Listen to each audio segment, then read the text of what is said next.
They're literally a thin application layer on top of an existing model. 99% of AI startups are going to fail. Over the next 24 months, The real question here is, why are so many AI startups just really either struggling or completely like just fail and take off? From the chatbots that get completely wiped out within a matter of days by ChatGPT.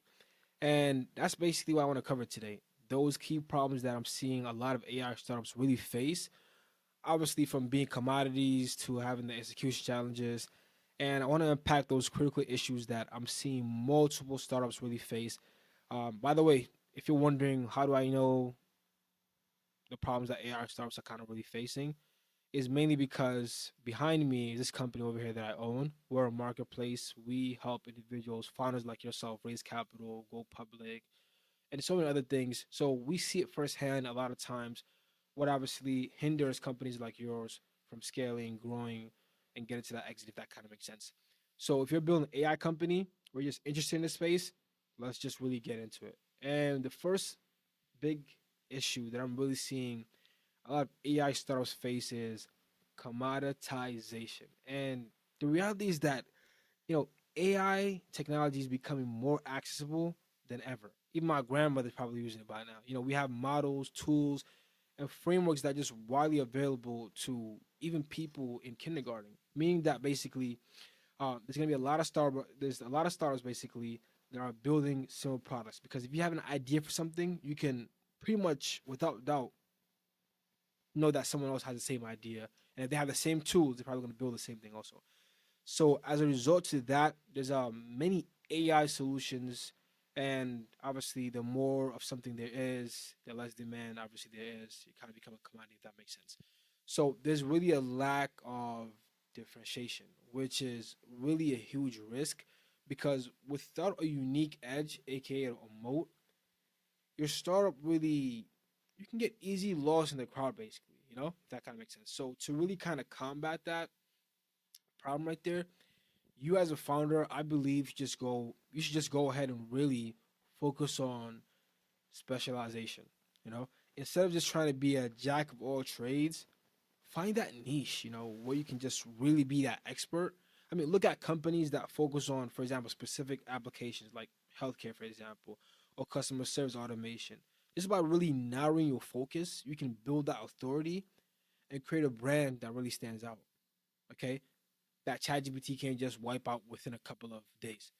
Specialization can really be that, that turning point for your business, from just being another AI tool to something unique and essential for a business.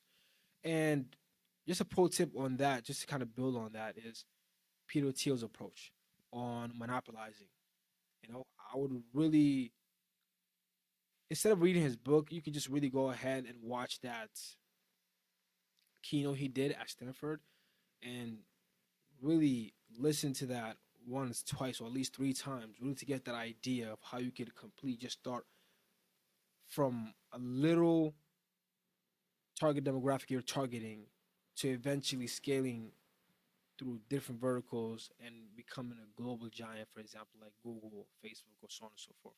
Now, that's the first one. Okay, the second problem that I'm seeing a lot of AI startups face is going to be that they have an overemphasis on technology instead of execution. And this was really something that I picked up from Gary Vee, and he often says that operators will dictate who win, and he's actually right.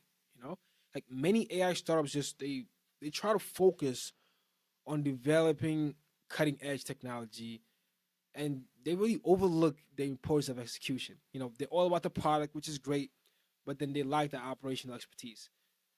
Because you need the operational expertise obviously to scale, deliver those results, and build that customer loyalty, right?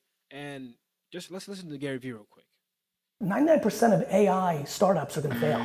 Over the next 24 months, the enormous amount of checks and money and time and energy people are going to put into AI companies, where the decision maker, A, doesn't even understand the technology as well as they'd like to think, and B, doesn't realize that almost all of them are commoditized, and that the people that are actually going to win are going to be far more based on the operators that drive the car than the car that they're building. No different than sports cards. Sports cards or art are good investments. The problem is, for the 7 to 50 people in this town 80 years ago that were smart and bought Jackson Pollock, there was thousands of other people that bought Jackson Schmollick and lost a ton of money. Yeah, Michael Jordan's rookie card is worth a lot of money, but 99% of athletes are not. 99% of AI startups are gonna fail. Okay, so to survive startups, you need to prioritize strong operational leadership. So bringing in experienced operators obviously can make all the difference. Think of it like this, right? Having a great product is only half the battle, but the other half obviously is going to be going to market efficiently, right? Collecting user data, collecting user feedback, and continually obviously improving. Like obviously execution is going to be what separates your startup from those that kind of really fizzle out. That kind of makes sense. Okay, that's gonna be the second main issue that I'm seeing a lot of AI startups face. And number three is really gonna be this is you probably know this by now. This is gonna be really data privacy and a lot of ethical AI challenges basically. So another big hurdle that a lot of AI startups are facing is that there's a lot of concern when it comes to data privacy and people being ethical, right? There's a lot of regulations that are coming up every single day that are getting stricter, and people, day-to-day users like me, for example, we're getting worried. How is my information being used? It's because the thing is, we've seen platforms like Facebook, Google monitoring us up to the point that we even believe that they hear our every single conversation. So, with stuff like that already happening, someone just talking about something today and tomorrow they get an ad for it.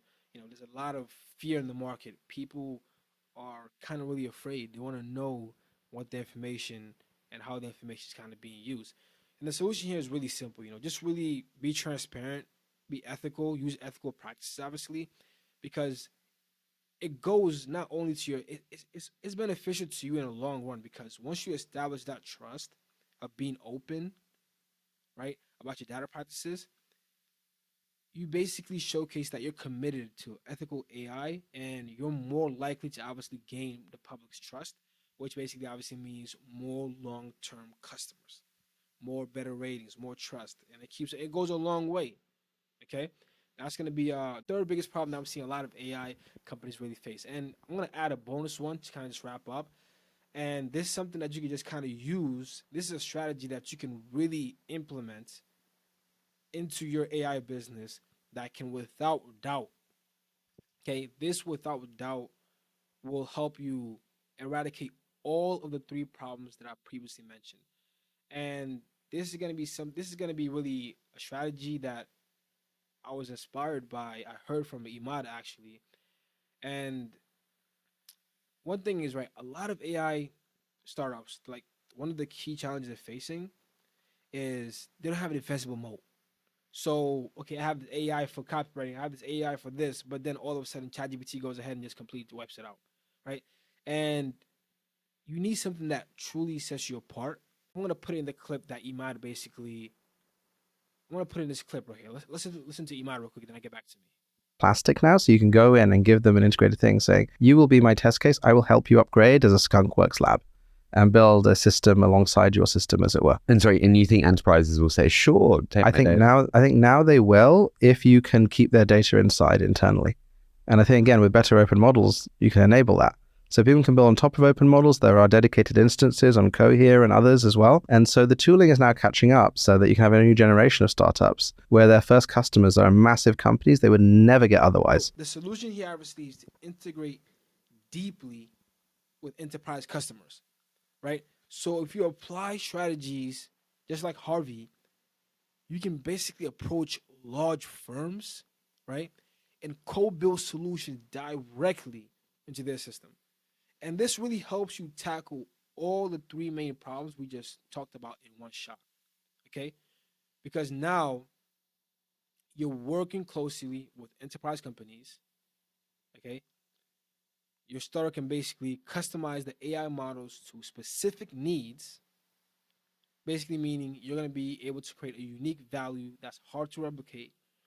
And you're also going to have immense PMF. You're going to have immense product market fit because of the monkey see, monkey do herd mentality that people basically will always be regulated to. If you have a big company like Amazon, for example, that you integrated your software with, and other companies that have web services, cloud services, once they see that, they're going to want to go ahead and also use your services. And if you're pitching investors, for example, and your only client is Amazon, that serves as enough traction to get funding for what you're looking for, honestly. So just to kind of wrap up, obviously, we covered three main things, three critical issues that AI startups are really facing. That's becoming commodities, obviously, lack of operation expertise and kind of data privacy issues, obviously. And as a bonus, I kind of talked about how you can go ahead and avoid all those problems just by really integrating with enterprise clients, and how that can also help you have a defensible moat and set your company obviously apart from the rest, and also increasing certainty for you and investors, if that kind of makes sense. So, with that being said, if you are building an AI startup, robotics AI startup, or marketplace, we can without doubt help you understand where you're at and kind of give you an idea of some modes you can put into your business. You can just go ahead to our website, schedule a free call with one of our consultants. We'd be more than happy to talk to you. Calls are free of charge. Our goal is basically just to understand what your needs are and to point you to the right direction. That's basically what a marketplace should be. That's basically what we are doing. It's like a sidewalk, but with a GPS, basically, if that kind of makes sense. You come to us, look for a direction, we point you there. Whether it's an advisor, a VC, angel investor, we have the connections, we have the global capacity to basically steer you to the right place and secure you that funding at your own terms, if that kind of makes sense. And not only that, we also help with public offerings, whether it's an exit, our marketplace, basically, we're like the match.com. Now, if that makes sense to you, something to look forward to, go ahead and schedule a call with one of our consultants, the free matchmaking call, just to help you. Maybe you might not even be in a good position right now to secure funding or even exit. And that's our goal, to aid you and let you know what your best alternatives look like. Because once again, you can go to the market by yourself right now and speak to 10 advisors.